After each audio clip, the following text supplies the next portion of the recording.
यहाँ पे आपको 10 टॉपिक पढ़ाऊंगा। गायनिक के कितने, कौन कौन से? एक है पहला टॉपिक प्यूबर्टी, क्या है? दूसरा टॉपिक पढ़ेंगे मेनोपॉज, तीसरा पढ़ेंगे एमेनोरिया, चौथा पढ़ेंगे डिसमेनोरिया, पांचवा पढ़ेंगे एबनॉर्मल यूटेराइन ब्लीडिंग, 6 नंबर पे पढ़ेंगे फाइब्रॉइड्स। हालांकि टॉपिक को नीचे हो सकते हैं, इसमें कोई कैसा नहीं है रेगुलर है, कोई पहले बाद में पढ़ लेंगे जैसे जैसे होंगे अपने पास फाइब्रॉइड। उसके बाद में पढ़ेंगे आप लोग एंडोमेट्रोसिस एंड एडिनोमायोसिस, उसके बाद पढ़ेंगे पीआईडी, उसके बाद पढ़ेंगे हम जेनाइटो यूरिनरी फिस्टुला, उसके बाद पढ़ेंगे हम डिस्प्लेसमेंट ऑफ यूट्रस। इसके अंदर 3 चीजें आती है, इनवर्जन, रेट्रोवर्जन एंड प्रोलेप्स। उसके बाद पढ़ेंगे सिंड्रोम इन गायनेकोलॉजी, जिसके अंदर PCOD, कालमन, Turner, Klinefelter, Ceyhan, 4-5-6 syndrome है। कॉन्ट्रासेप्टिव है लेकिन हम उसको सीएचएन में पढ़ते हैं, इसमें नहीं पढ़ने वाले। मेलिग्नेंसी होती है ऑर्गन की, लेकिन वो आप कैंसर ऑन्कोलॉजी में पढ़ते हो तो यहाँ से वहां से हटा दिया, सबसे पूछा वहां से पढ़ा देते, सर्विस कैंसर सब होते हैं इसमें, लेकिन उसमें पढ़ लेते हो तो एक साथ पढ़ लोगे वहां। एक दो टॉपिक और है कुछ, क्या बच गया? इनफर्टिलिटी, और क्या बच गया? और क्या बच गया? इतना लेगा तो कुछ और होगा, सब सारे नोट्स बना रखे, ये बना 2-4 नोट्स बाकी मैं ऑलमोस्ट बना लिए, जैसे चलता रहेगा मेरे नोट्स बन जाएंगे सब अच्छे से। अब देखो कितना इंपॉर्टेंट है इस टॉपिक को, मैं बताऊं हर टॉपिक में से एक क्वेश्चन आ सकता है। प्यूबर्टी आपको एक बार में याद हो जाएगा, आपको कुछ नहीं करना, सिर्फ इसकी स्टेज पता होनी चाहिए, प्रीकॉसिस क्या होती है वो ठीक है। मेनोपॉज 100% इंपॉर्टेंट है, इसमें सिस्टमेटिक चेंजेस आता है, तो कई बार किसी सिस्टम के बारे में पूछ से आपसे फंसा सकता है।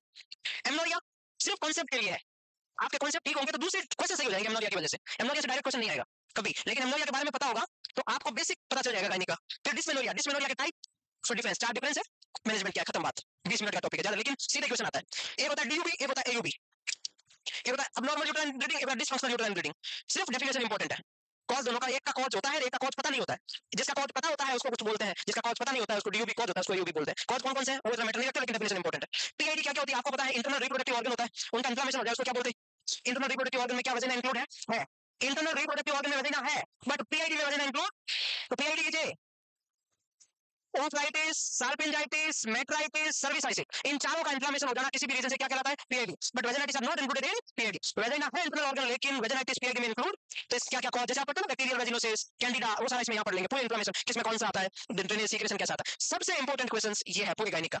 एंडोमेट्रोसिस और एडिनोमायोसिस क्या है, कंपैरेटिव पढ़ना पड़ता है, सिंपल एकदम, जब तक नहीं पढ़ो लगता है बहुत टफ है। इसमें क्वेश्चन आता है एकदम सुपरफिशियल, पहला क्वेश्चन आता है इसकी डेफिनेशन क्या है, एंडोमेट्रोसिस क्या होता है, एडिनोमायोसिस क्या होता है। कोई भी हम स्टडी करें, आप डीसी दत्ता की बुक देखोगे, एक आती है ऑब्स की, एक आती है गायनेकोलॉजी। गायनेकोलॉजी की बुक है 500 पेज की, जैसे ऑब्स की है 500 600 700 पेज की, वैसे ही है। लेकिन उनमें से 500 600 पेज में से 20 पेज बनाना, कितना शॉर्ट करना, हम वो आपको करके दे रहे हैं। बाकी पढ़ तो तुम कर ही सकते हो, जितना बुक में अच्छा लिखा है उतना अच्छा हम नहीं पढ़ा सकते, लेकिन उतना अच्छा पढ़ने के लिए तुम्हें 700 पेज पढ़ने पड़ेंगे, तो उसका आधा समझ में आएगा। तो कोचिंग ऐसा नहीं है कि बुक से अच्छा पढ़ा सकती है, कोचिंग शॉर्ट में दे सकती है आपको, कि आपको इतने 700 पेज नहीं पढ़ने पड़ेंगे, बस ये पर्पस होता है कोचिंग का। आपको वही चीज समझनी है कि आपका टाइम कैसे बचे और कौन सा क्वेश्चन आ सकता है। हम जो पढ़ाए वो बुक में पढ़ोगे तो भी आपको सेम लगेगा, हो सकता है अच्छा समझ में आ जाएगा, इमेज अच्छा है, वहां लिखा अच्छा है, डेकोरेट अच्छा कर रखा है, लेकिन उसके लिए आपको टाइम ज्यादा चाहिए। जिसके पास में बहुत ज्यादा टाइम है, 2-3 साल है, वो आराम से बुक में से पढ़े, कोई दिक्कत नहीं है। तो यहाँ पर आपको सिर्फ हम क्या करेंगे, 5-10 लाइन में समझाने की कोशिश करेंगे, बाकी उसमें बुक में बहुत लंबा लंबा दे रखा है, पीसीओडी की 10 पेज में दे रखा होता है, हम उसको 10 लाइन में बताएंगे आपको। तो उसके लिए हमें कुछ और एक्स्ट्रा एफर्ट लगाना पड़ता है। तो आप भी जब हम 10 लाइन में कोई चीज पढ़ाते हैं 10 पेज वाली, तो आपकी ड्यूटी बनती है उस 10 लाइन को याद करें। आप 10 लाइन में से 2 लाइन याद करते हो, हम 10 पेज में से 10 लाइन बनाई तो वैसे कमाना कर देते हो, दिमाग खराब हो जाता है। क्या करें, एंडोमेट्रोसिस एडिनोमायोसिस में क्या डिफरेंस है बताओ, देखें बताओ। क्या होता है, एक मिनट चुप रहना, अच्छा सवाल, मैं क्यों टाइम वेस्ट कर रहा हूं, बट है किसकी, एंडोमेट्रियम की टिश्यू यूट्रस से बाहर ग्रो हो जाती है, उसको एंडोमेट्रोसिस बोलते हैं। उसको क्या बोलते हैं, तो व्हाट इज एडिनोमायोसिस, कोई बताएगा? सीधी डेफिनेशन आएगी, कोई पुराने पेपर का, ईएसआईसी में इन 2 टॉपिक में से 4 क्वेश्चन आए थे, इस 2 टॉपिक में से 8 लाइन में से 4 क्वेश्चन आए थे, क्योंकि लोग हल्के में लेते हैं, हल्के में लेते हैं, वो सुपरफिशियल पूछ लेते हैं, उनको लगता है इसे छोड़ दिया होगा। एग्जामिनर ये थोड़ी चाहता है तुम्हारे सही हो, अगर ऐसा चाहेगा तो सब सेलेक्ट हो जाएंगे। एग्जामिनर चाहता है जिसने अच्छी पढ़ाई करी उसका सिलेक्शन हो, एग्जामिनर ये कभी नहीं चाहता कि सारों के सही हो, एग्जामिनर चाहता है गलत हो, तो गलत करवाना चाहेगा ना। क्या होता है एडिनोमायोसिस, एडिनोमायोसिस जस्ट एंडोमेट्रोसिस जैसा ही, थोड़ा सा डिफरेंस है। अगर एंडोमेट्रियल टिश्यू यूट्रस से बाहर ग्रो हो जाए तो उसको बोलते हैं एंडोमेट्रोसिस, अगर एंडोमेट्रियम के टिश्यू मायोमेट्रियम में ग्रो हो जाए, एडिनोमायोसिस। कहां पर, एंडोमेट्रियम ग्रोथ इन मायोमेट्रियम, इसको बोलते हैं adenomyosis. And proliferation of the endometrial tissue outside the uterine cavity is called endometriosis. Proliferation का मतलब क्या होता है, ग्रोथ, ग्रोथ होता है ना। अब क्वेश्चन थोड़ा चेंज, एंडोमेट्रोसिस के साइन क्या होते हैं, अगर एंडोमेट्रियम के टिश्यू यूट्रस से बाहर ग्रो हो रहा है तो मोस्ट कॉमन कहां हो सकता है, ओवरी में, और ओवरी में कोई भी सिस्ट बनती है तो चॉकलेट जैसी सिस्ट बनती है। कैसी सिस्ट बनती है, चॉकलेट सिस्ट, ब्राउन कलर की सिस्ट बन जाती है ओवरी के अंदर। एक मेरे को बात बताओ, एंडोमेट्रियम में कौन सा ऐसा हार्मोन है जो हाइपरप्लेजिया करवाता है, हमारे यूट्रस में हाइपरप्लेजिया कौन सा हार्मोन करवाता है, एस्ट्रोजन। तो एंडोमेट्रोसिस के लिए कौन सा हार्मोन रिस्पांसिबल है, oestrogen. Endometriosis is due to increased estrogen. Proliferation of the endometrial tissue outside the uterine cavity or adenomyosis is not related with increased estrogen. Adenomyosis की definition क्या हुई? Endometrium growth into the myometrium. Endometriosis में 3 classical sign आते हैं. कितने? Short में यहाँ बता के खत्म कर रहा हूँ, आगे पढ़ेंगे, बाकी याद रहेगा क्योंकि एग्जाम में आएगा नेक्स्ट में, इसलिए मैं यहाँ थोड़ा हिंट देके छोड़ रहा हूँ. इसमें इनफर्टिलिटी होने के चांसेस है, डिस्पाइरियोनिया होता है और डिसमेनोरिया होता है. इसमें मेनोरेजिया नहीं होता, नहीं होता, नहीं होता. किसमें? एंडोमेट्रियोसिस में डिसमेनोरिया हो सकता है, पेनफुल मेंस्ट्रुएशन होता है, but excessive bleeding during menses की प्रॉब्लम. तो बताओ एक्सेसिव ब्लीडिंग ड्यूरिंग मेंसेस किसका साइन है? एडिनोमायोसिस का. किसका? एडिनोमायोसिस का. क्या इतना बात समझ में आया क्या? ठीक है. इनफर्टिलिटी क्या होती है? ये बहुत इंपॉर्टेंट है. हर बार नॉट सेट में एक क्वेश्चन में से आता है, हर बार. मेल की चेक करते हैं सारी, फीमेल के सारे ऑर्गन्स, उसके semen ovum analysis, semen analysis, सब कुछ मैनेजमेंट वगैरह सब एक क्वेश्चन बन जाता है. इसके कॉज है ज्यादा कुछ खास नहीं होते. डिसमेनोरिया हो गया, हाइब्रिड. हाइब्रिड किसको बोलते हैं वैसे? अगर यूट्रस के अंदर नॉन मैलिग्नेंट ट्यूमर हो जाता है उसको क्या बोलते हैं? लोकेशन के आधार पर अलग नाम है सबके. कौन सा मोस्ट कॉमन है, कौन सा लिस्ट कॉमन है, कौन सा किस एज में होता है, कैसे कलर का होता है, अलग अलग डिजनरेशन के नाम दे दिए. क्या करना है वो सब बता देंगे हम लोग यहाँ पे पढ़ के. फिर क्या बचा?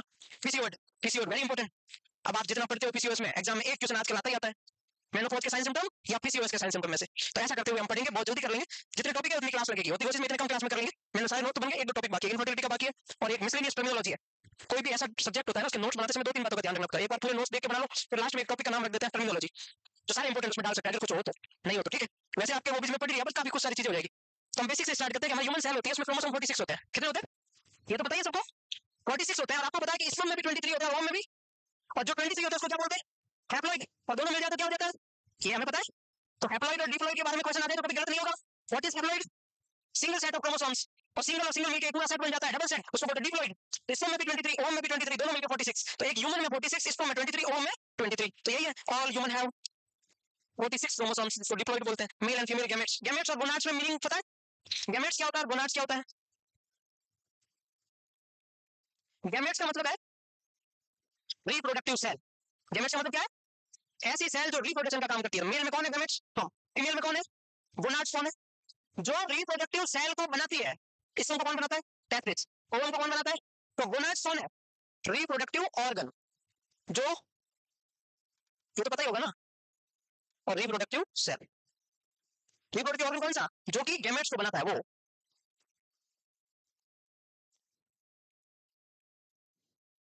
डिप्लॉइड का आधा होता है वो हैप्लॉइड कहलाता है. तो लास्ट में मैंने ऐसे लिख दिया, half of the diploid is called haploid. Language तो समझ में आई ना? एस्पर्मिया और एजोस्पर्मिया में क्या डिफरेंस है? एक होता है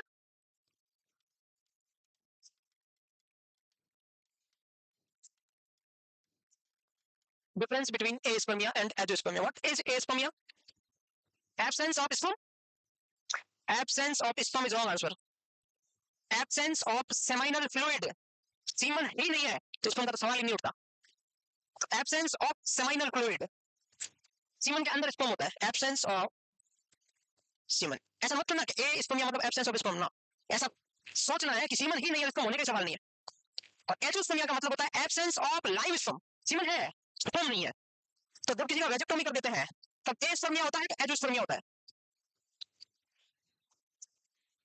किसी की वेजेक्टोमी कर देते हैं तो एस्पर्मिया होता है कि एजोस्पर्मिया होता है?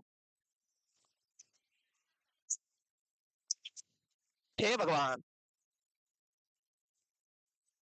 ये प्रोस्टेट है. ये कौन सी है? ये टेस्टिस है. ये एपिडिडाइमिस है. ये वास डिफरेंस है.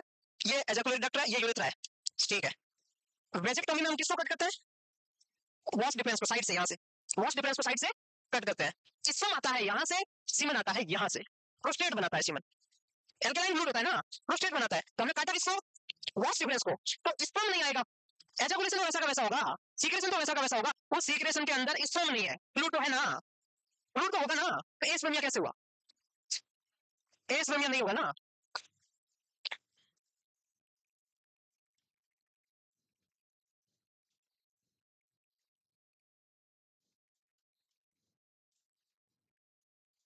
Then, आगे बढ़े.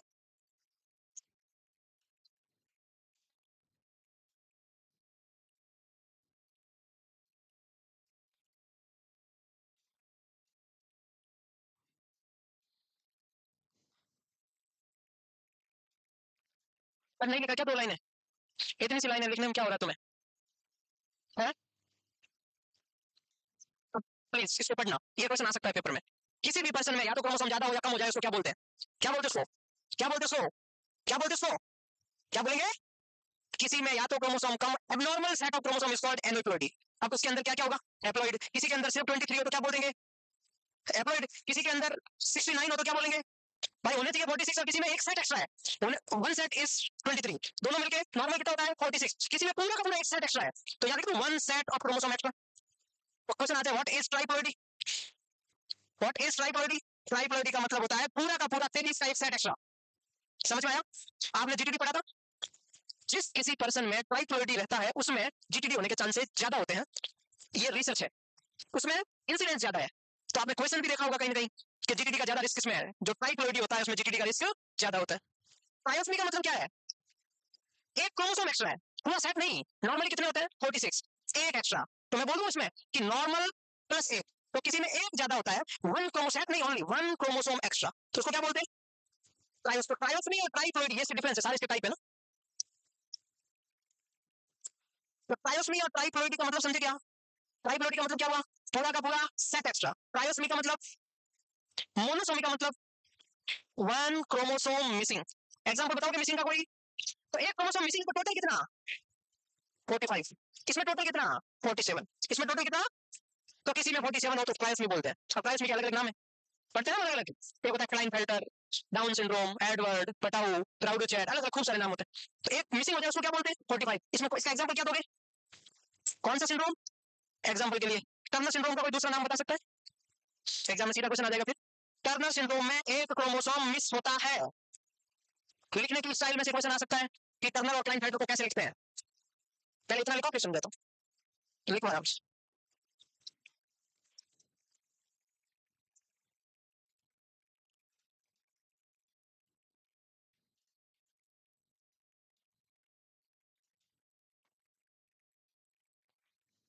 तो ऑनलाइन वाले भी ज्यादा है, दैनिक पढ़ने आगे सब।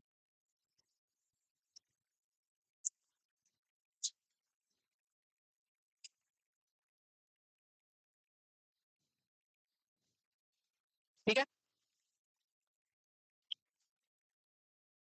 और थोड़ा लिखने की स्पीड बढ़ाओ है ना, बहुत धीरे लिख रहे हो तुम। ऐसा लगता ही नहीं तुम बीएससी जीएनएम करके आए हो, ऐसा लगता है तुम 10वीं क्लास के बोर्ड का पेपर है मार्च में। इतना धीरे लिख रहे हो बेवकूफ, फास्ट लिखो थोड़ा। तुम रहने दो, नहीं नहीं रहने दो, नहीं बोलना।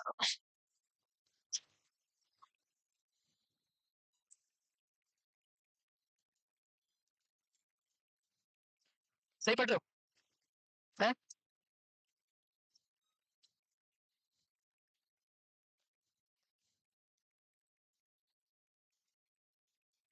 बस पढ़े की रहा जोरदार, 3-4 महीने बचे हैं, तो रिजल्ट आए ना तब ऐसे लगना चाहिए कि भाई सब पूरी सिलेक्शन हुए पूरे है।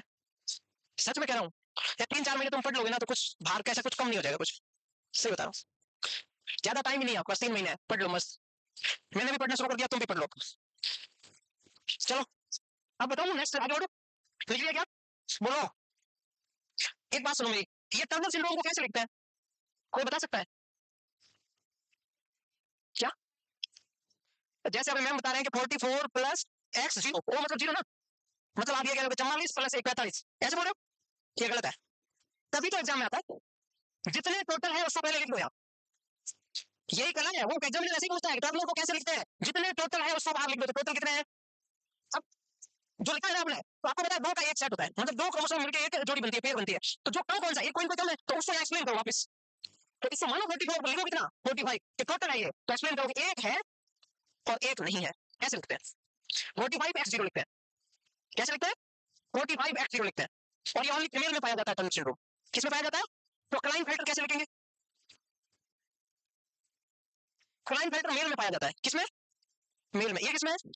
क्लाइनफेल्टर में एक एक्स्ट्रा है, तो होते कितने नॉर्मल? 46। एक एक्स्ट्रा करो तो कितने लिखो? 47 लिख दो, फिर ऐसे कर दो, अब एक एक्स्ट्रा मतलब एक्स एक्स वाई। अब आप बोलोगे सर ये तो 50 हो गया, 47 48 49 50 ना, ये टोटल है, टोटल है। फिर इसमें एक एक्स्ट्रा है 44 प्लस 3 47। समझ में आई क्या? पहले बाहर पूरा जितना है उतना लिखना है, फिर अंदर एक्स्ट्रा है तो एक्स्ट्रा लिख दो, उसको ब्रैकेट में नहीं है तो कम लिख दो, ऐसे लिखा जाता है। क्योंकि लिखने की स्टाइल थोड़ी अलग है, इसलिए क्वेश्चन आ सकता है, बाकी तो नहीं आता।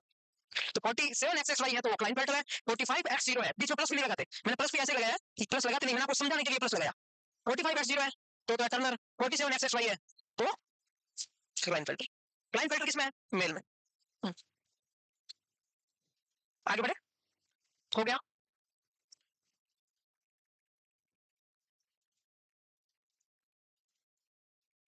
किसी भी प्रेगनेंसी में जेंडर का पता करने के लिए मोस्ट कॉमन मेथड क्या है? 12 वीक पे अपन यूएसजी से एक्सटर्नल जेनेटिलिया से पता करते हैं। अगर किसी के एक्सटर्नल जेनेटिलिया से या किसी भी टेस्ट से पता नहीं चलता है तो उसको क्या बोलते हैं? एमबीजीएस जेनेटिलिया। जेंडर के डिटर्मिनेशन का पता करने के लिए मोस्ट एक्यूरेट मेथड कौन सा है? कैरियोटाइपिंग। मोस्ट कॉमन पूछ ले तो एक्सटर्नल जेनेटिलिया, बेस्ट मेथड पूछ ले तो कैरियोटाइप। और जेंडर पता नहीं चले इन्वेस्टिगेशन से भी, किसी किसी में नहीं चलता, पढ़ते हैं डीआईडी डबल जेंडर सिंड्रोम होता है, तो आधे किसी भी बच्चे में आधे तो होते हैं फीमेल के साइन, आधे होते हैं मेल के साइन, ऐसे होते हैं बच्चे, डबल जेंडर सिंड्रोम बोलते हैं उसको, है ना? तो उसको हम पता ही नहीं चलता कौन सा, उसको बोलते हैं एमबीजीएस जेनेटिक। ऐसा क्वेश्चन आ सकता है। आप आंख के रिलेटेड पढ़ते हो, है आंख में जिसमें विजन एबनॉर्मल हो जाता है उसके आगे ए लगाते हो, क्या बोलते हो पूरा उसको? क्या बोलते हैं उसको? एबनॉर्मल विजन को क्या बोलते हैं? किसी का विजन एबनॉर्मल होता है उसको क्या बोलते हैं? बहुत बढ़िया, नहीं याद है ना? मायोपिया, क्या हाइपरोपिया, एस्टिग्मेटिज्म, तो नियर साइटनेस, फार साइटनेस, टिम्पेनिक मेम्ब्रेन, तो साल्पिंजाइटिस, तो क्या बोलते हैं? हेमी एनोप्सिया। किसने बोला? किसने बोला हेमी एनोप्सिया? हेमी एनोप्सिया का मतलब होता है, मैं आपके सामने खड़ा हूं, मेरे ओवरी में कुछ ट्यूमर है तो मेरी एक आंख का आधा दिखाई नहीं दे रहा है, उसको बोलते हैं हेमी एनोप्सिया। हेमी एनोप्सिया का मतलब होता है एक आंख का हाफ विजुअल फील्ड लॉस चला गया और दोनों आंख का आधा आधा चला गया, तो उसको बोलते हैं होमोनाइमस हेमी एनोप्सिया। उसको विजन एब्सेंस नहीं बोलते, वो कुछ और है। कल बता देना, कोई ना। ये लिख लो, ये ऊपर मैंने पहले बता दिया, टर्नर बता दिया, क्लाइंफेल्टर बता दिया। अब एक लाइन ये लिख दो, एक लाइन ये लिख दो, एक लाइन ये लिख दो। ये सीधे क्वेश्चन है, तुम सोचो ये क्या है? What is this? This is question. कितनी मस्त इंग्लिश बोली, ऐसा मत बोलना हेमी एनोप्सिया दोबारा। तो हाइपर टेररिज्म क्या होता है फिर? What is hyper terrorism? Inner Kansas की डिस्टेंस बढ़ जाती है, उसको क्या बोलते हैं? हाइपर। किसी की जो ये प्यूपिल है ये अनइक्वल हो जाती है, उसको क्या बोलते हैं? क्या बोलते हैं? एनिसो कोरिया। पीपल के रिएक्टिवनेस का पता करने के इंडेक्स यूज करते हैं, कौन सी इंडेक्स? पेरला, पर्ल नहीं है, पर्ल इंडेक्स कॉन्ट्रासेप्टिव का पता करने के लिए होती है, देखो पर्ल नहीं है, पेरला है, PERRLA। प्यूपिल की रिएक्टिवनेस का पता करने के लिए पेरला इंडेक्स है, PERRLA, वो पर्ल है जो कॉन्ट्रासेप्टिव की इफेक्टिवनेस के लिए होती है। पेरला का मतलब है प्यूपिल। पीपल कैसी होनी, दोनों बराबर होनी चाहिए, छोटी मोटी होनी चाहिए। प्यूपिल इक्वल होनी चाहिए, गोल गोल होनी चाहिए, फर्क पड़ना चाहिए। फर्क किससे? कोई लाइट तेज करे तो आंखें बंद हो जानी चाहिए। ब्राइट लाइट से प्यूपिल कंस्ट्रक्ट होनी चाहिए, डिम लाइट से प्यूपिल, ये नॉर्मल है। आप कभी भी अंधेरे में जाओगे आंखें फाड़ के देखोगे, पर आपके सामने फास्ट ब्राइट लाइट होगी, आप आंखें बंद कर लोगे, होता है कि नहीं होता? तो प्यूपिल रिएक्टिव होनी चाहिए, कैसे? कि ब्राइट लाइट से तो होती है कंस्ट्रक्ट, डिम लाइट से होती है डायलेट। ये नॉर्मल प्यूपिल का रिस्पॉन्स है। देख लेना, कभी आप अंधेरे में जाओगे आप आंखें खोलोगे और अंधेरे से अचानक आप मतलब एकदम यूं जगमगाती जगह पे जाओगे, आपकी आंखें क्या हो जाएगी? गाड़ी चला रहे हो, सामने को फास्ट लाइट कर रहा है, आप क्या करते हो? बंद, अपनी आंखें धीरे करते हो, होता है ना नॉर्मल। तो रिएक्टिव टू लाइट और अकोमोडेट मतलब चेंज होती रहती है, कैसे क्या करना है, किसको बोलते हैं? पैरल।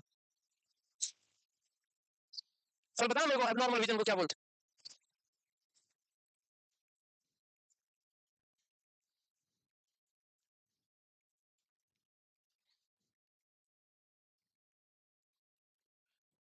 जेंडर का पता प्रेगनेंसी में कब लगता है? 12 वीक पे ना, by the external genitalia.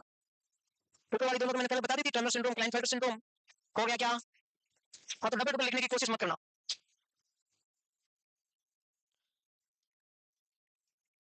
Next heading low, puberty.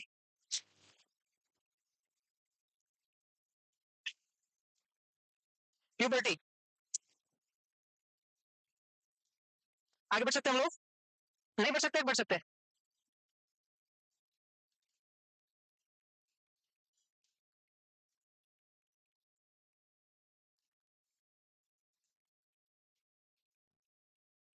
Done, हो गया। समझ में नहीं आया तो आप बोल सकते हैं ना, ठीक है। प्यूबर्टी का मतलब क्या है? प्यूबर्टी का मीनिंग क्या है? What the meaning of puberty? क्या मतलब है प्यूबर्टी का? प्यूबर्टी का मतलब जवानी है, उसको बोलते हैं प्रेसिपिटेट प्यूबर्टी तुम्हारी। तो जो प्रेसिपिटेट प्यूबर्टी होती है ना वो ढलती भी बहुत जल्दी है। हाँ, जिसमें पेशेंस वाली प्यूबर्टी होती है वो लेट जाती है वापस, है ना। तो प्लीज बी पेशेंस। अब सुनो, प्यूबर्टी का मतलब है चाहे गर्ल है चाहे बॉय है, उसके बॉडी में फिजिकल और मेंटल, मेंटल भी बोल सकते हैं, मोस्टली फिजिकल चेंजेस आते हैं उसकी बॉडी में। किसकी वजह से? हार्मोनल, हार्मोनल चेंजेस की वजह से उसकी बॉडी में सेकेंडरी सेक्सुअल कैरेक्टरिस्टिक ज्यादा प्रोमिनेंट चेंज होता है, उसको प्यूबर्टी बोलते हैं। ये एक सीक्वेंशियल प्रोसेस है, जैसे आप ग्रोथ एंड डेवलपमेंट पढ़ते हो, ग्रोथ एंड डेवलपमेंट में ये पढ़ते हो कि बच्चा पहले 2.5 किलो का होता है, फिर 6 महीने में डबल हो जाता है, 1 साल में 3 गुना, 2 साल में 4 गुना, फिर 3 साल में 5 गुना, ऐसे करते करते बच्चे की वजन बढ़ता है। हाइट का भी पढ़ते हो आप, पहले होती है 50 सेंटीमीटर, फिर 75 हो जाती है, फिर 12 सेंटीमीटर, ऐसे करते करते 4 साल में डबल, 13 साल में ट्रिपल, ऐसा पढ़ते हो। तो एक सीक्वेंस है, पहले बच्चा 1 वर्ड सीखता है, फिर 2, फिर 3, फिर बच्चा खाना सीखता है, फिर जैसे भी आप पढ़ते हो। तो प्यूबर्टी भी एक सीक्वेंशियल प्रोसेस है, हार्मोन की वजह से होती है। अब किसी में हार्मोन गड़बड़ है बाई चांस, तो या तो जल्दी हो सकती है या लेट हो सकती है। और हार्मोन का सारा खेल दो तरीके से डिपेंड करता है। अगर वो लड़का है, अगर वो लड़का है तो उसमें सारा खेल होगा HPT, कौन सा एक्सिस? HPT axis. अगर लड़की है तो उसमें होगा HPO एक्सिस। अगर ये नॉर्मल है तो प्यूबर्टी नॉर्मल एज पे आएगी और एबनॉर्मल फीचर्स कुछ नहीं देगी। HPT का मतलब क्या है? Hypothalamus pituitary testis. गर्ल में hypothalamus pituitary ovary, main hormone यहाँ से निकलता है, वो इसको स्टिमुलेट करता है, ये इसको स्टिमुलेट करता है, ये सीक्वेंस चलता रहता है। अगर ये तीनों ऑर्गन, इसमें कोई ट्यूमर नहीं है, पिट्यूटरी ठीक है, ओवरी ठीक है, तो कोई दिक्कत होने वाली नहीं है, एज के अकॉर्डिंग रहेगी, मैटरनल हिस्ट्री भी ठीक है, कोई ट्यूमर भी नहीं है, कोई डिजीज भी नहीं हुई है, तो सब कुछ ठीक है। और अगर बाई चांस कुछ भी प्रॉब्लम है, मतलब ये एक्सिस, ये ट्रैक ठीक नहीं है, तो दिक्कत हो सकती है। तो सेकेंडरी सेक्सुअल कैरेक्टरिस्टिक को ही हम क्या बोल सकते हैं? प्यूबर्टी बोल सकते हैं। तो अगर मैं बोलूं प्यूबर्टी के बारे में, according to Tanner and Marshall, person क्या नाम था दोनों मिलके? टेनर एंड मार्शल है ना, ऐसा बोलते हैं। टेनर एंड मार्शल ने बताया कि मेल गर्ल, मेल में और गर्ल में, मतलब बॉय में और गर्ल दोनों में अलग अलग फीचर्स के साथ में अपन कोरिलेट करते हैं। अगर बॉय की बात करें तो बॉय में प्यूबर्टी का पहला साइन है टेस्टिकुलर एनलार्जमेंट। याद रखना, तैयार की तुम्हें याद है, एग्जाम इस बार ये आ सकता है। बॉय का प्यूबर्टी का अर्लीस्ट साइन क्या है? Testicular enlargement. और गर्ल में, और ब्रेस्ट एनलार्जमेंट को क्या बोलते हैं? दूसरे नंबर पे आता है, अब गर्ल की पढ़ते बॉय के सिर्फ एक ही पढ़ना हुई, एटिनार्की का मतलब होता है एक्सिला प्लस प्यूबिक हेयर। दोनों को साथ में बोलते हैं, अलग अलग नहीं बोलते। स्टैंडर्ड बुक में ये लिखा है। अब किसी किसी लोकल बुक में क्या है, पहले एक्सिला लिख के फिर प्यूबिक लिख दिया, इसी 3 स्टेज बना दी। स्टैंडर्ड बुक में इन दोनों को एक साथ लिखा है, एटिनार्की को एक्सिला प्लस प्यूबिक हेयर दोनों बोलते हैं। फिर आता है 3 नंबर पे हाइट बढ़नी शुरू होती है, क्योंकि एपिफिस प्लेट ओपन होती है। आपने पढ़ा होगा, स्केलेटल सिस्टम पढ़ना शुरू करोगे तो पता चलेगा, जब जब तक हमारी एज 18 साल नहीं हो जाती तब तक, ये बोन है जैसे, बोन में 2 एपिफाइसिस होते हैं और बीच में क्या होता है?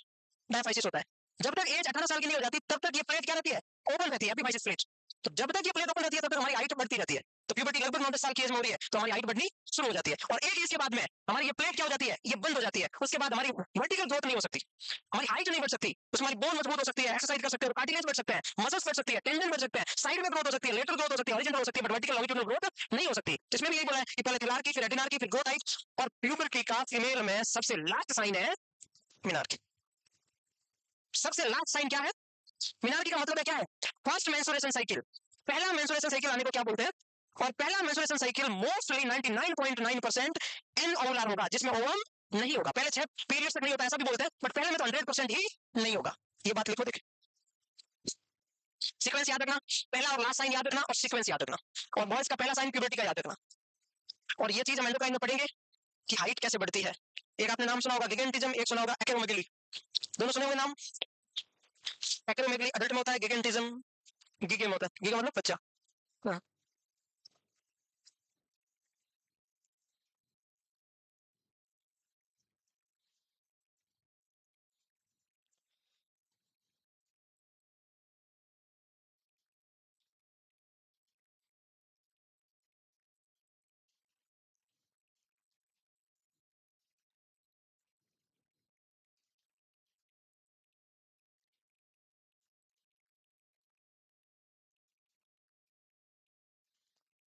आगे बढ़े।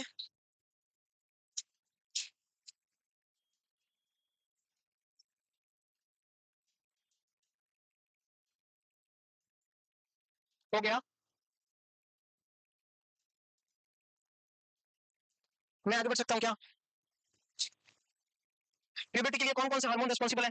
ये हाइपोथैलेमस है, एक बात समझ लो, हाइपोथैलेमस से कौन सा हार्मोन निकलते हैं, लेकिन अपन जो इससे रिलेटेड वही पढ़ते हैं। इससे निकलता है फिलहाल GnRH, क्या नाम है? और पिट्यूटरी मोस्टली दो पार्ट की, इधर वाली को बोलते हैं एंटीरियर पिट्यूटरी, इधर वाली को बोलते हैं पोस्टीरियर। एंटीरियर पिट्यूटरी में ये GnRH काम करता है FSH के ऊपर और LH के ऊपर। तो एक हार्मोन हो गया GnRH। GnRH की फुल फॉर्म क्या है?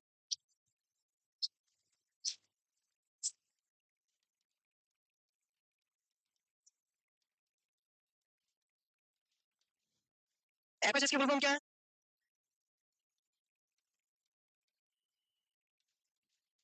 एलएच का मतलब क्या है? तो जीएनआरएच काम करेगा एफएसएच एलएच पे, एफएसएच एलएच दोनों काम करेंगे ओवरी पे, और ओवरी में कौन कौन होता है? एस्ट्रोजन और प्रोजेस्टेरॉन। तो 5 हार्मोन अप्रोक्सीमेटली रिस्पॉन्सिबल है।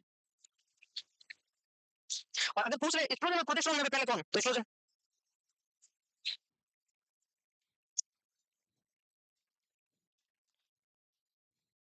हार्मोन के बाद में नेक्स्ट, इसी वजह से, इन हार्मोन की वजह से क्या होता है? जेनेटिक ऑर्गन में चेंजेस आना शुरू होता है। यस और नो? जल्दी लिखो प्लीज। हो गया? अच्छा फोटो बनाया आपने, अच्छा किया। यू आर जीनियस, जीनियस हो ना? बहुत ज्यादा। मुझे भी कभी कभी लगता है तुम जीनियस हो, लेकिन जीनियस की स्पेलिंग जी से शुरू होती है। तुम कौन सा जीनियस माने हो? है? वही मानी ना, ठीक है। चलो आगे बढ़े। जेनेटिक ऑर्गन्स के अंदर की बात करते हैं, body cervix ratio. Body cervix ratio, पहले सर्विक्स बॉडी से बड़ी होती है, फिर जो ही वो प्यूबर्टी की तरफ आती है बॉडी सर्विक्स बराबर हो जाता है, फिर रिप्रोडक्टिव एज की तरफ जाती है तो बॉडी सर्विक्स से बड़ी हो जाती है। ऐसा बोलते हैं। पहले स्टार्टिंग में एट बर्थ 1:2, फिर थोड़े दिन बाद 1:1, फिर बाद में 2:, ऐसा बोलते हैं ना। तो प्यूबर्टी में 2:1, मतलब सर्विक्स से धीरे धीरे यूट्रस की बॉडी की ग्रोथ सर्विक्स के कंपैरिजन में ज्यादा होती है। क्या? अरे तो पूरी बात सुनो, प्यूबर्टी तक 2:1 है, प्यूबर्टी में 2:1 है, पटलॉस में भी जाके, उसके बाद में 3:1 है। याद आया कुछ? तो फिर ज्ञान नहीं बन रहा है इसमें। प्यूबर्टी तक 2:, देख लो देख लो एक बार देख लो, नहीं ऐसा गलत है, गलत है। अरे सही, अरे मुझे याद है, ऐसे मत करो प्लीज। पहले 1:2 है कि नहीं है? तो फिर आगे बढ़ू क्या? मैं डाउट नहीं है, बोल दिया सो बोल दिया। आगे बढ़ू क्या? मिटा दो। अब देखना नेक्स्ट, प्यूबर्टी एब्नॉर्मल हो सकती है क्या? अब ये तो नॉर्मल पढ़ ली, क्या प्यूबर्टी एब्नॉर्मल हो सकती है? हो सकती है। तो प्यूबर्टी दो टाइप की, एक होती है प्रीकॉशियस, जैसे वो बोल रहे थे प्रीकॉशियस। प्रीकॉशियस का मतलब क्या है? पहले आ गई टाइम से, पहले टाइम से पहले प्यूबर्टी का आ जाना। कौन सी प्यूबर्टी कहलाती है? प्रीकॉशियस। किसी में टाइम से भी ना आए तो उसको क्या कहते हैं? डिलेड। क्या बोलते जी? डिलेड। तो प्रीकॉशियस प्यूबर्टी भी दो टाइप की हो सकती है। प्रीकॉशियस प्यूबर्टी भी कोई बता सकता है कैसे? प्रीकॉशियस प्यूबर्टी दो टाइप की होती है, कैसे? किसी को समझ में याद आया कुछ? नहीं आया ना? बहुत बढ़िया, वेरी गुड। अगर किसी, सुनना, पहले डेफिनेशन पढ़ लो फिर समझ में आएगा। अगर किसी, अब हम दोनों की कंपटीशन कर ले, गर्ल का भी पढ़ रहे हैं और बॉय का भी पढ़ रहे हैं। गर्ल का पहला साइन क्या था प्यूबर्टी का?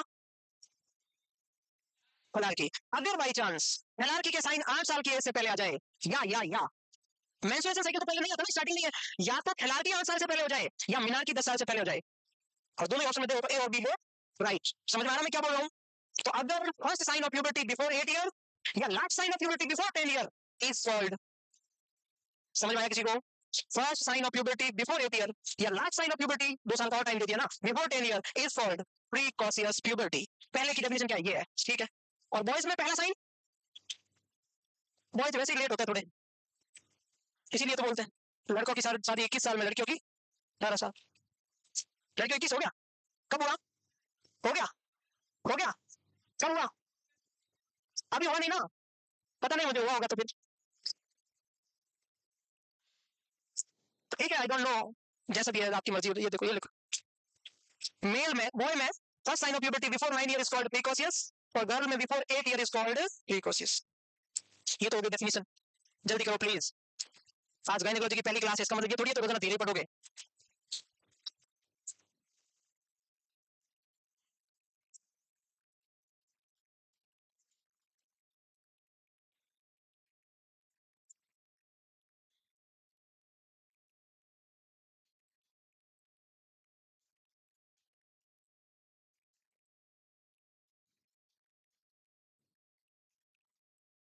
डन।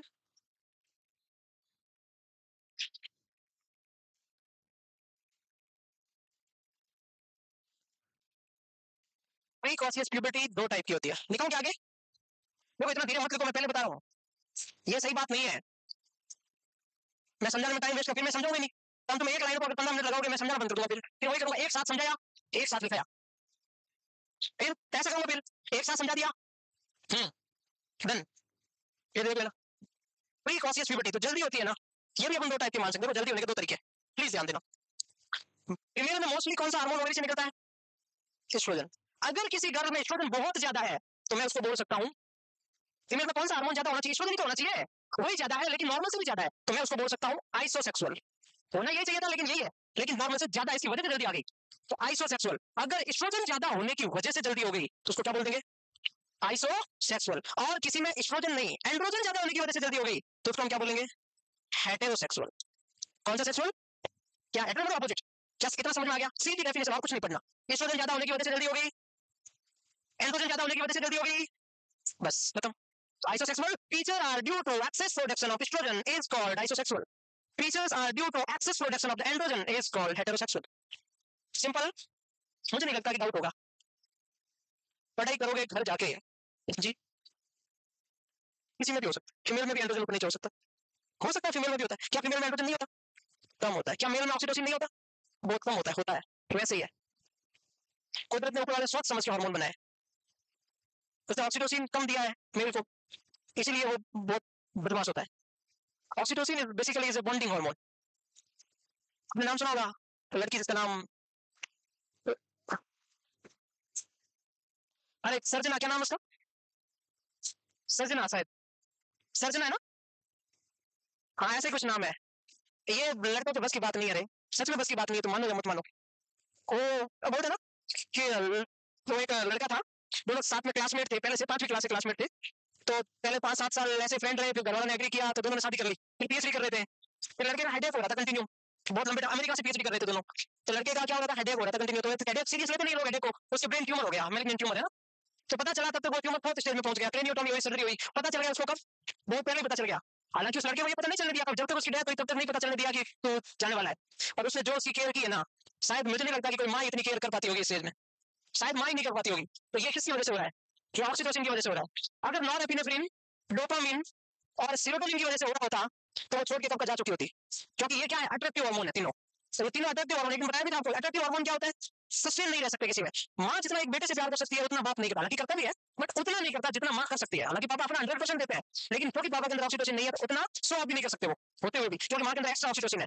तो जितना कोई भी फीमेल किसी भी पर्सन के साथ में अफेक्शन दिखा सकती है, रियलिटी में खुद डैमेज होके उतना मेल नहीं कर सकता, किसी हालत में नहीं कर सकता। ये दिखावापन हो सकता है, हालांकि ऐसा नहीं है कि मेल झूठे हैं, इसका मतलब यह है कि कुदरत ने बायोलॉजिकली ऐसा बनाया है, इसमें कुछ फॉल्ट मान सकते हैं। Precocious puberty is more common in girl है, तो क्या हुआ? अरे तो किसी अपवाद, exception are there in everywhere, समझ में आई? एक्सेप्शन है भाई, ये एक्सेप्शन नहीं है, ऐसे हजारों एग्जांपल है भाई जिसमें होता है। नहीं एक्सेप्शन होता है, ऐसा मैं नहीं मानता, क्योंकि मैं भी एक इंसान हूं, मुझे पता है, क्योंकि मैंने देखा कि दुनिया सारी, जितना लड़कियां या कितनी माँ जितना प्यार करती है ना उतना लड़के नहीं कर सकते, इस बात की पूरी गारंटी है, ये रिटर्न है, सारी गारंटी है। अरे तुम्हें सब लगता है, नो चुप रहो, तुम कितने बोल लो, सब झूठ है। हार्दिक पांड्या की भी कुछ ना कुछ ऐसी कमी नहीं होगी तब उसने किक मारी है। पहले लड़कियां पूरी कोशिश करती है समझाने की, पूरी ए टू जेड कोशिश करती है, जब समझ में नहीं आता है, समझ में आई? चुप हो जाओ। अरे कुछ एक्सेप्शन होते हैं, मैं भी मानता हूँ, इसको इतना सीरियस नहीं लेना, हम भी किसी के बेटे हैं भाई, आप अपनी भी तो माँ है, अपने जितना माँ प्यार करती है, आपने सिर्फ आप भी देख रहे हो, मैंने माँ का भी तो नाम लिया साथ में। माँ की आधी रोटी में और उधर पे आधी रोटी में बहुत फर्क है कि नहीं है? फर्क है कि नहीं है? क्यों कंपेरिजन कहाँ है बेवकूफ? क्या क्या बोल रहे? नहीं बेवकूफ है, नो अब चुप रहो, तुम नहीं मानना, तुम अपने आप को मान लो हम सही है, बस अब मान लो, मैं भी मान लिया तो मैं, तुम चुप हो जाओ। प्रीकॉन्शियस प्यूबर्टी के क्या क्या कॉज हो सकते हैं? प्यूबर्टी एब्नॉर्मल होने के क्या कॉज हो सकते हैं? पहला कॉज यही हो सकता है हार्मोनल एरर हो गई, दूसरा ब्रेन में कोई ट्यूमर हो जाए, ब्रेन में कोई फॉल्ट आ जाए, बाय डिफॉल्ट एरर आ जाए, कोई सर्जरी करनी पड़े उसकी वजह से हार्मोन एब्नॉर्मल हो जाए, तो यही है कॉन्स्टिट्यूशनल मोस्ट कॉमन कॉज होता है हार्मोनल्स, एचपीओ एक्सिस एब्नॉर्मल ज्यादा एक्टिवेट हो जाए, कुछ भी हो जाए। दूसरा ब्रेन के अंदर कोई लीजन हो जाए, ट्यूमर हो जाए, कुछ इंजरी हो जाए, इसको बोलते हैं मैक्यूल अल्ब्राइट सिंड्रोम्स। ब्रेन के अंदर भी एक स्पेशल टाइप का सिंड्रोम होता है जिसमें जी3 प्रोटीन होता है, उसमें म्यूटेशन होने की वजह से क्रेनियल में एब्नॉर्मलिटी हो जाती है, तो उसको बोलते हैं मैक्यूल अल्ब्राइट सिंड्रोम की वजह से भी हो सकता है। डायग्नोसिस हार्मोनल और स्ट्रक्चरल एब्नॉर्मलिटी से पता कर सकते हैं। ट्रीटमेंट हार्मोन देना पड़ेगा, क्योंकि हार्मोन है तो हार्मोन देना पड़ेगा, प्यूबर्टी खत्म हो गई, फिर हम डिलीट कर लेंगे अभी बस। एक तो ना आप जिद मत करा करो मेरे साथ, हर एक चीज का प्रूफ होता है, इसलिए मत नहीं मानना ना, जिससे डाउट है ना प्लीज मेरे से नीचे रिसेप्शन पे अकेले आके मिले, मैं बताऊंगा तुम्हें बेवकूफ, इसलिए मुझसे ना ऐसे जिद मत किया करो, मान लो नहीं मानना है ना तो चुपचाप बैठो। नहीं ऐसा नहीं है, नहीं जिद नहीं करना किसी के साथ नहीं, सब अपना देखो। तो फिर माँ माँ ही होती है, दुनिया का सबसे प्रभावशाली व्यक्तित्व है माँ। ठीक है, पहली बात तो ये। हाँ, इस दुनिया में एकमात्र कोई भी पर्सन है जो अनकंडीशनल प्यार कर सकती है, वो है माँ। अनकंडीशनल का मतलब समझते हो? हाँ बस। तो इसीलिए ऑक्सीटोसिन का रिलेशन माँ से भी है। ऑक्सीटोसिन का मतलब जेब भी नहीं है। ऑक्सीटोसिन का मतलब केयर होता है, बॉन्डिंग होता है, अट्रैक्शन नहीं होता कभी भी।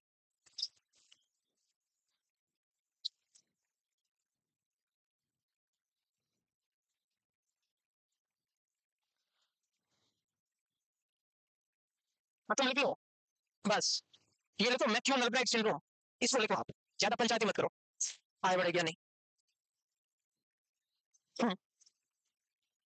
तुम्हें हर बात पे डाउट ही होता है।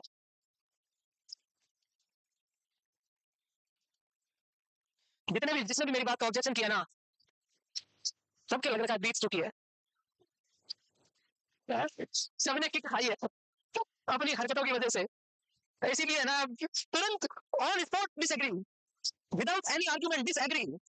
ऐसा नहीं है, I am just kidding, don't take personally. ऐसा नहीं है, मजाक कर रहा हूं मैं ना, बुरा मत मानो। प्री मैच्योर का मतलब हुआ एचपीएक्स, जैसे सुनो, ठीक है, जीएनआरएच है, ठीक है, एफएसएचएलएच है, ये स्टूडेंट प्रोजेक्ट्रॉन है, ये स्टिमुलेट करेगा, ये स्टिमुलेट करेगा। नॉर्मली जिस एज में करना चाहिए उससे पहले एक्टिवेट हो जाएगा, तो स्टूडेंट ज्यादा हो गया ना, तो ज्यादा हो गया तो प्रीमेच्योर प्यूबर्टी होगी। प्रीमेच्योर का मतलब पहले ही एक्टिवेट हो जाना, एचपीओ का, या तो हाइपोथैलेमस का, या पिट्यूटरी का, या ओवेरी का, या तीनों का एक साथ पहले ही एक्टिवेट हो जाना, प्रीमेच्योर एक्टिवेशन। सही है, ओके जी। एगोनिस्ट भी दे सकते हैं, एंड दोनों दे सकते हैं अकॉर्डिंग टू सिचुएशंस। प्रीकॉशियस में कौन सी आइसोसेक्सुअल है या हेटेरोसेक्सुअल है, एंटागोनिस्ट भी देते हैं, एगोनिस्ट भी देते हैं। देखा यह जाएगा कि हार्मोन कौन सा अभी स्टूडेंट का लग जाता है, समझ में आ रही बात? इसलिए तो एगोनिस्ट भी देते हैं, एंटागोनिस्ट भी देते हैं, फिक्स नहीं है ना, वो तो कौन सी कंडीशन है, देना हार्मोन ही है, ठीक हार्मोन से ही होगा और किसी से नहीं होगा। अब दूसरा देखो, डिलेड प्यूबर्टी। डिलेड का मतलब क्या था, लेट। तो उसको कैसे एक्सप्लेन करें हम, उसको कैसे एक्सप्लेन करें, तो उसको एक्सप्लेन, अरे सुन लो, उसको एक्सप्लेन करने का तरीका है, it is defined as no secondary sexual characteristics or any sign of puberty by the age of 13 year in girl and the 14 year in boy। क्या बोला मैंने, पहला साइन 13 ईयर गर्ल में नहीं है और 14 ईयर अभी तक बॉय में फर्स्ट साइन भी नहीं आया, फर्स्ट साइन की बात कर रहे हैं ना, तो उसको हम क्या बोल सकते हैं, डिलेड प्यूबर्टी बोल सकते हैं। फीमेल का मेन हार्मोन कौन सा होता है, क्या एस्ट्रोजन, मेल का कौन सा होता है, ठीक है।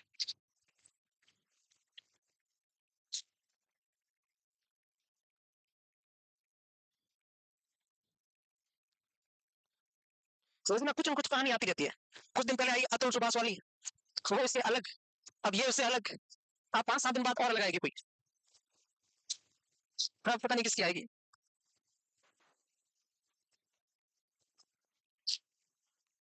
तुम भी कैसे नाम याद रखते हो लप्पू जैसे,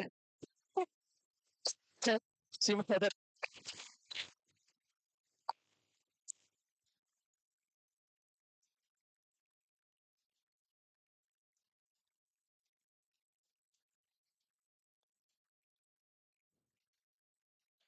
तुम बढ़िया 3 महीने ना सिस्टम बनाओ, अपनी स्ट्रेटेजी बनाओ, बढ़िया पढ़ाई करो जोरदार वाली, जो भी पॉजिटिव कहानी आए उसको पढ़ लो एक बार कभी 5-7 दिन में, तो बहुत अच्छे से 3 महीने घोट के पढ़ाई करो मस्त।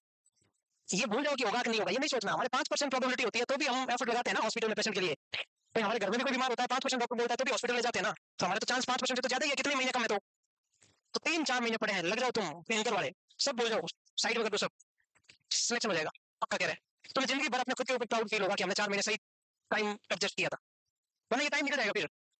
और जब कोई रिजल्ट आता है, हमारा सिलेक्शन नहीं होता है, 7 वाला हो जाता है, 1 महीना खराब होता है, हम सोचते रहते हैं, सोचते रहते हैं, सोचते रहते हैं, मेरा क्यों नहीं हुआ, मैं पढ़ने का मन नहीं करता, घर वालों के ताने, पड़ोसियों के ताने इधर उधर, और आधे जनों की पढ़ाई उसमें छूट जाती है, आधे जनों की उसमें छूट जाती है, मत छूट जाती है।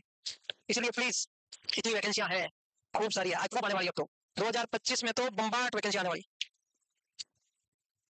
तुम लग जाओ बस। तुम पागल क्यों नहीं हो पढ़ाई के लिए, मेरे को समझ में नहीं आ रहा अभी भी। मैं याद करता हूँ ना मेरे वो स्टूडेंट लाइफ के दिन, ऐसे मतलब पता ही नहीं चलता था हमें तो कि यार सब्जेक्ट पूरा नहीं हुआ, रिवीजन एक एक दिन में एक एक सब्जेक्ट लपेट लेते थे पूरा होने के बाद, पर आप तुम्हें हो ही नहीं रहा, अब पढ़ने का मन नहीं हो रहा तुम्हारा, हमें बार बार कहना पड़ रहा है पढ़ लो पढ़ लो पढ़ लो, जैसे कि सैलरी का अकाउंट नंबर हमारा ही दे रखा है तुमने। क्या है, बस क्या, हाँ फर्स्ट सैलरी पे को बात कर रहे हो, मैंने कि खुदा रुपए मांग लो तो कुछ लोग देने को फोन उठाना मना कर दे कोई, बेवकूफ। एज ऑफ प्यूबर्टी एवरेज अगर बाई चांस आ जाए तो फीमेल में होती है 10.5 साल, मेल में होती है 11.5 साल, male is always 1 year late. ये दो क्वेश्चन सीधे ना, एवरेज एज ऑफ प्यूबर्टी। किसी को कोई जरूरी नहीं है फर्स्ट सैलरी देने की, किसी का कोई हक नहीं है। तुम पढ़ाई कर रहे हो, खुद के बेड शोर हो रहे हैं, खुद वाले घर वाले मम्मी पापा पैसे दे रहे हैं, उन्होंने घर से आपको पढ़ने के लिए भेजा है, आपका खुद का हक है। इसीलिए प्लीज किसी को कोई सैलरी नहीं देनी, ये हमें फीस दे दी बहुत है, मस्त है। तुम लोग अपना खुद के लिए पढ़ाई कर लो तो भी बहुत है, मिठाई खिला देना बस, सिलेक्शन हो जाए ना तो लाके को ये लो, और कुछ नहीं, कुछ नहीं चाहिए। हो गया है चतुर्भुज क्या है? अरे तुम कुछ भी खिला देना रहे, तुम गुड़ खिला देना लाके। मिठाई का मतलब ये नहीं होता कि वही खाना है, मिठाई का मतलब मुंह मीठा करवा देना, मान लेंगे खुशी से। हैप्पीनेस मैटर करता है, मन से खिलाई हुई चीज मैटर करती है। तुम खुशी से चतुर्भुज के गुलाब जामुन लाके ये बेवकूफ मांग रहा था एक साल से, ले खा, ले 1 किलो, ऐसे नहीं चाहिए। ऐसे तुम लोग तुम अपने पास रखो, तुम गुड़ ले आना, गुड़ गुड़ समझते हो, सबसे शुद्ध उसी को मानते हैं। आज भी हमारे घर में सबसे शुभ काम होता है तो क्या देते हैं, तो चतुर्भुजी वाला काम नहीं आते, वहां वहां गुड़ काम आता है, आता है नहीं आता? तो फिर आए बड़े अब हुए चतुर्भुजी वाला गुलाब जामुन। मैं आप सुनो, मेनोपॉज, मेनोपॉज का देखो पहला क्वेश्चन तो आ सकता है, सुन लो प्लीज, लिखने से पहले समझ लो डेफिनेशन। दूसरा क्लासिकल साइन सिम्टम्स, बहुत इंपॉर्टेंट है। तीसरा system wise sign symptoms. Number 4 कैसे पता करोगे कि ये मेनोपॉज है और कुछ नहीं है, डायग्नोसिस क्राइटेरिया। मेनोपॉज की वजह से मेंस्ट्रुअल साइकिल कम हो रहा है। मैनेजमेंट, मैनेजमेंट में दो, non hormonal, hormonal therapy, non hormonal therapy और हार्मोनल थेरेपी, बस इतना ही है। अब सुनो डेफिनेशन क्या है, permanent cessation of menstruation cycle due to, permanent cessation मतलब और रीजन हो सकता है ना, परमानेंट मेंस्ट्रुएशन साइकिल खत्म हो जाना due to decrease folliculogenesis, decrease oestrogen, increase FSH. याद रखना मैं क्या बोला, तो क्वेश्चन आएगा मेनोपॉज में एस्ट्रोजन का लेवल क्या होता है, एफएसएच का लेवल क्या होता है, क्या होता है, because of negative feedback mechanism. तो मेनोपॉज में एस्ट्रोजन कम होता है, एफएसएच ज्यादा होता है, और एस्ट्रोजन कम होगा तो फॉलिकुलोजेनेसिस नहीं होगा, तो मैच्योर फॉलिकल्स नहीं बनेंगे। क्या समझ में आई बात? तो डेफिनेशन समझ में आ गई। कम होता है नॉर्मली लगभग पुराने से चली आ रही प्रथा के अकॉर्डिंग 45, लेकिन ये डिपेंड करता है सारा का सारा आपकी लाइफ स्टाइल, आपकी पूरी की पूरी हेल्थ, आपकी पूरी की पूरी स्ट्रेटजी, आप खान पान, आप इन्वायरमेंट, सब कुछ उसके ऊपर मैटर करता है, आपकी मेटल हिस्ट्री उसके ऊपर मैटर करता है। ये हो गया आपकी डेफिनेशन। अगर किसी को मेनोपॉज नॉर्मली क्या होना चाहिए 45, अगर किसी को 41 और 45 के बीच में हो जाए तो मैं बोल सकता हूँ कि थोड़ा सा फेल हो गया, तो उसको मैं क्या बोलूँ, अर्ली अपनी, अर्ली अपनी। अगर किसी को 35 और 40 के बीच में हो जाए तो कुछ और नाम है, 41 और 45 के बीच हो जाए तो कुछ और नाम है। नॉर्मल एज है 45 से 55 पे होना चाहिए, किसी को 55 के बाद में मेनोपॉज होता है तो डिलेड मेनोपॉज कहलाता है। तो 55 के बाद होता है वो तो कौन सा, डिलेड। नॉर्मल एज 45 से 55, 41 से 45 प्री अर्ली, प्री अर्ली। तुम भूल जाओगे, याद रखना प्लीज, भूलना मत, क्योंकि एग्जाम में वही याद होगा तुम्हें, पर क्यों पक्का ही भूल जाओगे। अच्छे से याद कर लेना, अर्ली, प्री, नॉर्मल, डिलेड, ठीक है ना। वापस ये बाई चांस आ जाए तो कभी आएगा नहीं, बट हल्का पतला थोड़ा याद रख सकते हैं। मेनोपॉज क्यों आता है कि धीरे धीरे एज से रिलेटेड, कि भाई आरबीसी क्यों मरती है, कि आरबीसी हार्ड हो जाती है। ऐसा बोलते हैं आरबीसी कितने दिन बाद मरती है, कि 120 दिन बाद मरती है। तो आरबीसी 120 दिन बाद ही क्यों मरती है, क्योंकि 120 दिन के बाद उसकी लाइफ स्पैन खत्म हो जाती है, उसकी फ्लेक्सिबिलिटी खत्म हो जाती है। तो आरबीसी स्प्लीन में क्यों मरती है, क्योंकि स्प्लीन की माइक्रो कैपिलरी बहुत ज्यादा छोटी होती है, और आरबीसी हार्ड हो गई, रिजिड हो गई, तो बाकी जगह तो ऐसे करके निकल जाती है, स्प्लीन में से निकल नहीं पाती है, निकल नहीं पाती है तो फिक्स हो गई। डेट डेट बिट का आरबीसी 2 कट गई तो टकराएगी और गिर जाएगी और पड़ जाएगी और वहीं इकट्ठी हो जाएगी। इसलिए स्प्लीन को क्या बोलते हैं, ग्रेवयार्ड ऑफ आरबीसी, क्योंकि वहीं पे आरबीसी इकट्ठी होती है। माइक्रो ब्लड कैपिलरी कहाँ होती है, स्प्लीन में होती है, इसलिए वहीं पे मरती है, बाकी जगह नहीं मरती। पहले क्यों नहीं मरती, पहले भी वजह से निकलती है, लेकिन पहले वो क्या होती है, फ्लेक्सिबल होती है, तो गैप छोटा है। तो अगर गेट डेट बिट का आप 2 कट हो, आप क्या करोगे, आप निकल जाओगे ना। और अगर बाई चांस फ्रीज है 2 कट का, गेट डेट बिट का, फ्रीज को ऐसे करना, चलो होगा, ऐसे होगा क्या, नहीं होगा, डांस हो क्या, बेवकूफ ऐसे होता है कि नहीं। तो ठीक वही बात है, मैं क्या ऐसे क्या हुआ, डांस थोड़ी था ये, डांस था, कौन सा हो, कैट वॉक थोड़ी होता है। हाँ ये बात मुझे आज से समझ नहीं आई, आई इनसे कैट वॉक क्यों करती है लड़कियां, है ऐसे क्यों है, और लड़कियां कभी भी चलती है ना उसका एक पैर दूसरे ऐसे क्यों रहता है, ऐसे क्यों होता है, ऐसे क्यों, ऐसे क्यों, ऐसे भी तो चल सकती है ना भाई, भाई ऐसे भी तो चल सकती है ना, ऐसे उसका एक पैर दूसरे के ऐसे क्यों पड़ता है, और ये ऐसे क्यों रहेगा, ऐसे क्या रीजन है, मैंने आज तक समझ नहीं पाया है? भाई मेरे को तो आज तक समझ नहीं आया, तुमने बोल दिया तो मैंने ऐसे बता दिया, पर मेरे को ऐसा कुछ समझ नहीं आया ये ऐसे क्या है। तो ऐसे भी तो हम नॉर्मली कैसे चलते हैं, एक पैर इधर ऐसे चलते हैं, हम तो ऐसे चलते हैं ना, तो वो ऐसे कैसे ऐसे करें, सॉरी वंस मोर नहीं है, ऐसे बता रहा हूँ मैं, मतलब नहीं। जब जेएनसी का ये प्रोग्राम हो गया हुआ था ना, तो मैं एक दिन मेरे रूम में अकेला बैठा, मैंने कहा मैं तो अकेला बैठ के तो सिस्टम कैसे चलती है लड़की, फिर मैंने वो ऐसे ट्राई किया है, ये तो थी नहीं मेरे पास, कहाँ से करूँ, फिर मैं मान लिया, मैं ऐसे कर दिया, पैर ऐसे रख दिया, ये क्या है, ऐसी ऐसी ऐसी तो होती है, क्या है, तो अभी क्या मेल की क्या, और चलते चलते अचानक से ऐसे और चलो नेक्स्ट। अरे चुप रहो, मैं मतलब ऐसे बता रहा हूँ, आपको हर तरीके का ज्ञान होना चाहिए, जरूरी है भाई। लिखो लिखो तुम।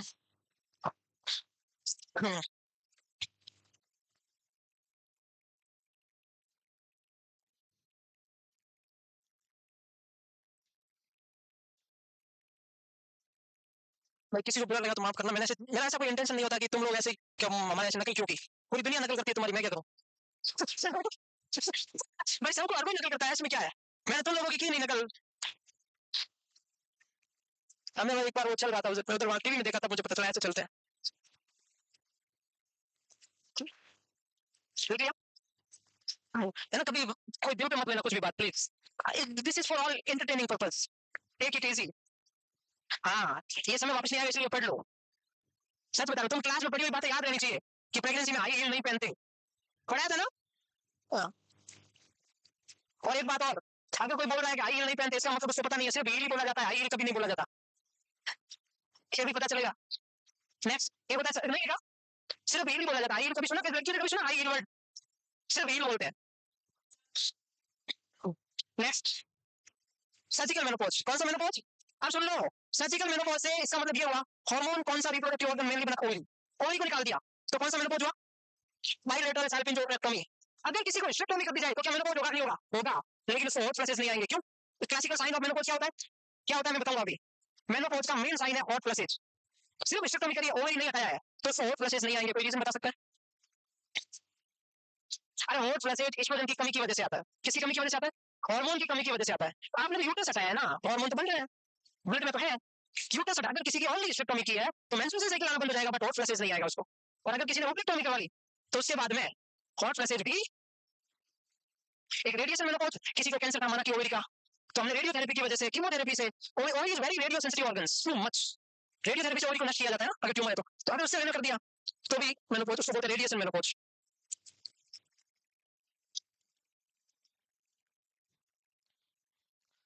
ठीक है जो भी है, चल तुम बस पढ़ाई कर लो, सात खून माफ है क्या, क्या कह रहे हो, क्या कह रहे हो तुम।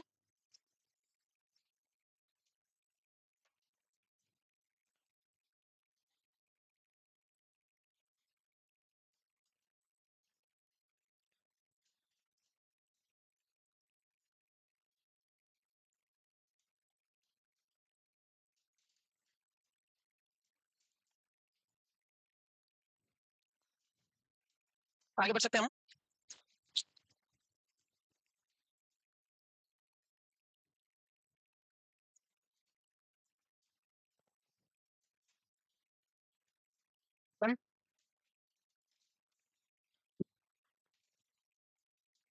ओके आगे बढ़े।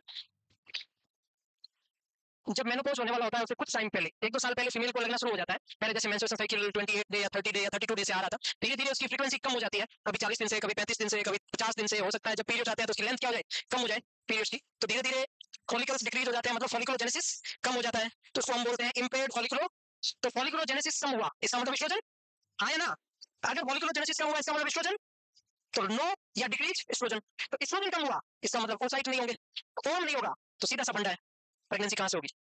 और जब नेक्स्ट एंडोमेट्रियम ग्रो ही नहीं करेगा, एस्ट्रोजन क्या करवाता है, एंडोमेट्रियम का ग्रोथ करवाता है, प्रोलिफरेशन करवाता है, तो वो होगा ही नहीं, तो धीरे धीरे एंडोमेट्रियम भी ग्रो नहीं करेगा, एंडोमेट्रियम ग्रो नहीं करेगा तो सेट आउट क्या होगा, वो भी नहीं बनेगा, तो धीरे धीरे अपने आप फॉलिकुलोजेनेसिस भी कम हो गया, ये दोनों चीजें कम हो गई, तो नो या less estrogen, no endometrium growth.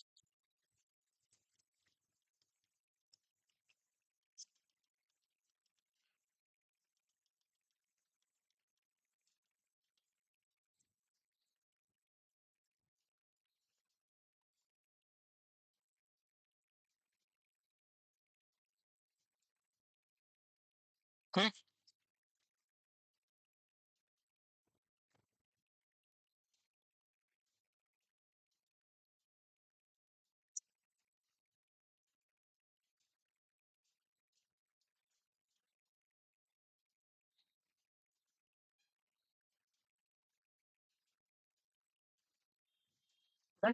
हो गया? बोलो बोलो बोलो बोलो बोलो बोलो, जल्दी बोलो बोलो, क्या है? कुछ तो बोल, मुंह तो चल रहा है। आगे, आगे क्या होगा? आगे क्या होगा? जय माता दी, बिल्कुल सही है। जय माता रानी। बहुत आपने पता है कि माता जी का बहुत बड़ा नाम है इधर। आपने देश लोग गए हो कभी? कौन गया देश लोग? सब गए हो ना? वहाँ करनी माता का मंदिर है ना? करनी माता का मंदिर। हाँ, करनी माता जी कौन थे पता है? पता है कि नहीं है? तुम्हें कुछ पता ही नहीं है ऐसे ही? हो गया? मेनोपॉज जब होता है तो एस्ट्रोजन का लेवल क्या हो जाता है? कम कम कम। एफएसएच का लेवल ज्यादा एग्जाम में आएगा। एस्ट्रोजन का लेवल कम, एफएसएच का लेवल ज्यादा। किसमें? मेनोपॉज में। और हो गया, लिखा हुआ है मेनोपॉज से पहले एफएसएच इतना, मेनोपॉज के बाद इतना, मेनोपॉज से पहले एस्ट्रोजन इतना, मेनोपॉज के बाद इतना। इसका मतलब एस्ट्रोजन कम, एफएसएच ज्यादा। याद रहेगा? एस्ट्रोजन कम, मेनोपॉज। ये मैंने एक दिन कैसे पढ़ा पता है? एक दिन मैं ऑनलाइन क्लास देख रहा था, बाई चांस किसकी थी, मेरी थी या किसी और की, और मैंने किसी कारण से पता नहीं 0.5 कर रखी थी स्पीड। तो जब स्पीड आपको वापस चेंज करनी पड़ती है, मैंने कोई बाई चांस की क्लास खोली तो उसमें आ रहा है पियोक्रोमोसाइट। मैंने कहा ऐसे, मैंने कहा इतना धीरे कौन देगा, मैं बोल रहा हूँ। मैंने कहा ये कौन हो गया, ऐसा कौन है? फिर मैं स्पीड चेक की तो पता चला हाँ अब ठीक है। इसका मतलब मैंने कहा मेरे में तो एरर नहीं है, ये टेक्नोलॉजिकल एरर है। ऐसा हो सकता है। सच मेरे, झूठ नहीं बोल रहा मैं। खूब अंधेरा हो गया। लाइट आ रही? ठीक है फिर आने दो। वो कहाँ कहाँ? बाबू कैसे हो बाबू? है? बस पढ़ाई कर रहे हो सही? क्या हाल चाल आपके? पढ़ रहे हो ना? पढ़ रहे हो नहीं पढ़ रहे, सही से बताना। ऐसा कौन है जिसने एमपीसीएचओ का फॉर्म भरा था? भरा ही नहीं किसी ने? बेवकूफो, तुम भरते नहीं हो। पांच कितनी पोस्ट थी? 5,000? 500 ही थी? अरे वो आप रिजल्ट है उसका कह रहा हूँ। 500 थी? 5,000? तो 500 भरा क्यों नहीं फिर? आपने भी नहीं भरा? क्यों? तुम तो सीधे डायरेक्ट नर्सिंग ऑफिसर बनोगे एम्स में, कैसे? मांग रहे थे? और अभी उन्होंने किया, उन्होंने सोचा राजस्थानी हर जगह आ जाते हैं। हाँ, बाकी बिहार में तो भाई राजस्थानी भर गए 90%, और यूपी में भी राजस्थानी कुल। कहीं पर वैकेंसी निकलो और राजस्थानी तैयार बैठे दे देना दिन। ये किसका पेन है भी? तुम्हारा? राजस्थानी बेरोजगार नहीं, टैलेंटेड है। हाँ, तो उसको बेरोजगार नहीं बोलते। हाँ, तो उसको तुम बेरोजगार कह रहे हो। आगे बढ़ो तो प्लीज जल्दी लिखो।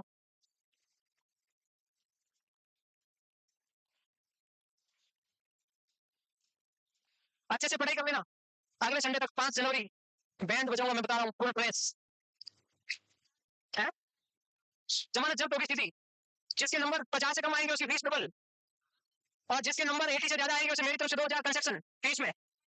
हेलो, जिसके नंबर 80 से ज्यादा आएंगे लिखवा के ले जाना, 100 से कम करवा लेना फीस है।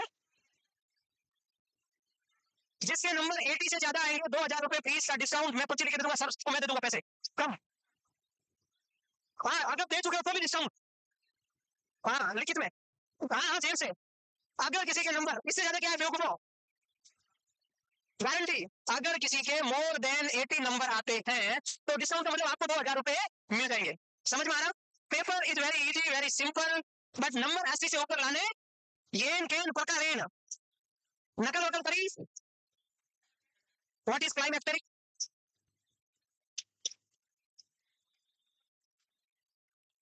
क्लाइमेक्टेरिक पीरियड क्या होता है? नॉट सेट का सवाल है। अरे तो सुनो, तुमको कॉपी बंद करने का किसने बोला? तो फिर तुम्हें पैसे भी चाहिए, डिस्काउंट भी चाहिए, गोलगप्पे भी खाने, घूमने भी जाए, और फिर कॉपी बंद करेंगे हम। तुम सब क्या हो रहे? हाँ, व्हाट इज क्लाइमेक्टेरिक? कौन बताएगा? कोई तो बता दो। ऐसा नहीं हो कि 10 सोलह दो 2,000 आ जाए, मेरी महीने की सैलरी चली जाए। प्लीज। हाँ, नहीं 50 से कम नहीं आने देंगे हम, इतना टफ पेपर नहीं बनाएंगे। टॉपिक बता, क्वेश्चन आंसर बता दो सबके। आंसर बता दो, ठीक, सबको आंसर बता दो। क्लाइमेक्टेरिक का मीनिंग बता मैम, आप बताओ, बता दो। नहीं पता? नहीं, आप बताओगे? आप बताओगे? आप बताओ, वाह वेरी गुड, बताओ। अगर वो ऑप्शन भी नहीं हो तो? मिनारकी से मेनोपॉज के बीच के टाइम को आउट चाइल्ड बियरिंग एज, हालांकि इसी को क्लाइमेक्टेरिक से जोड़ते हैं, बट लेटेस्ट गाइडलाइन ट्रेंड्स ये कहती है कि एक्चुअली इसका मीनिंग वो नहीं होता। हालांकि एग्जाम में जो आप कह रहे हो, एम्स भोपाल क्वेश्चन नंबर 38 में ऐसा आया हुआ है 2018 में, जो आप कह रहे हो आंसर राइट है, बट एक्चुअल आंसर वो ऑप्शन भी नहीं होता, होगा नहीं अब कभी भी। क्लाइमेक्टेरिक का मतलब होता है लेट चाइल्ड बियरिंग एज। जब चाइल्ड बियरिंग कैपेसिटी कम होने लगती है उस एज को बोलते हैं क्लाइमेक्टेरिक पीरियड। 35 से 45 ईयर के एज को क्लाइमेक्टेरिक पीरियड बोलते हैं। पहला आंसर ये है। ये ऑप्शन में नहीं हो तो 15 से 45 साल की एज को फीमेल में क्लाइमेक्टेरिक पीरियड राइट आंसर है। पहला आंसर कौन सा होगा? The age of gradual decrease follicles कब होती है? मेनोपॉज से 5-7 साल पहले स्टार्ट हो जाता है। तो 35 से 45 ईयर के एज को क्या बोलते हैं? Climacteric period. ये ऑप्शन में नहीं हो तो 15 से 45 ईयर के एज को क्लाइमेक्टेरिक पीरियड वो समझना। दोनों ही डिपेंड करेगा कि ऑप्शन में क्या है। सही है? Okay sit down. तो क्लाइमेक्टेरिक लिख दो पहले को साइन सिम्टम ऑफ मेनोपॉज। जहां कह रहे हो लिखो साइन सिम्टम ऑफ मेनोपॉज लिखो। मेनोपॉज के साइन सिम्टम्स। तुम क्या सोच रहे हो? ऐसे जाने देंगे हम क्या? कॉपी बंद कर रहे हो आराम से। ऐसे क्या? ऐसे क्या? ऐसे नहीं। हाँ ओए next classical sign of menopause. Pause मतलब रुक जाना। मेनो मतलब मेंस्ट्रुअल साइकिल। क्लासिकल साइन सुनो। एक बात सुनो। अरे सुन लो ये लास्ट है। पढ़ेंगे कल लिखो मत। चलो कॉपी बंद कर दो। ठीक है अब सुनो। जब मेनोपॉज हो रहा होता है ठीक है एस्ट्रोजन कम हो रहा है एफएसएच बढ़ रहा है सही है। इसका मतलब एस्ट्रोजन कम हो रहा है एफएसएच बढ़ रहा है तो फीमेल जैसे हमारी एज में अगर बात करें तो हमारी दादी मम्मी किसी हमारी ताई जी उस एज की बात करें अगर हम तो कभी कभी ऐसा उनको लगता है कि अचानक रात को स्पेशली सोते हुए पसीना होगा घबराहट होगी चिड़चिड़ापन होगा 1 से 2-3 मिनट के लिए मैक्सिमम 24 घंटे में 5-7 बार मतलब हर 3-4 घंटे में एक बार हर 3-4 घंटे में एक बार 1-2 मिनट के लिए मैक्सिमम 3 मिनट के लिए 1 से 3 minute palpitation sweating anxiety chills night sweat unbearable अचानक से बॉडी में वैसोमोटर एरिया के एक्टिवेट होने की वजह से ये भी क्वेश्चन आ सकता है। किसके एक्टिवेट होने की वजह से? वैसोमोटर एरिया के एक्टिवेट होने की वजह से उसकी बॉडी में अचानक से 2-3 मिनट के लिए हीट रिलीज होगी और वो अनबियरेबल होगी अनटॉलरेबल होगी। तो उनको अचानक से नींद आ रही नींद उठ जाएगी बैठी अचानक से गुस्सा आ सकता है गर्मी लगे सो क्या है मेरे को सांस नहीं आ रहा इस टाइप से अनबियरेबल हमें पूरा बोल रहा हूँ अनबियरेबल अनटॉलरेबल नाइट स्वेट या hot feeling of flushes mainly for 1 to 3 minutes characterized by sweatings palpitations chills anxiety 3 to 4 hourly intervals। क्या ये बात समझ में आई? Classical sign of menopause is hot flushes. Question आता है किसकी वजह से? डिक्रीज एस्ट्रोजन की वजह से। कौन से सिस्टम के एक्टिवेट होने की वजह से? वेजोमोटर सिस्टम के एक्टिवेट होने की वजह से। खत्म। ठीक है बाकी पढ़ेंगे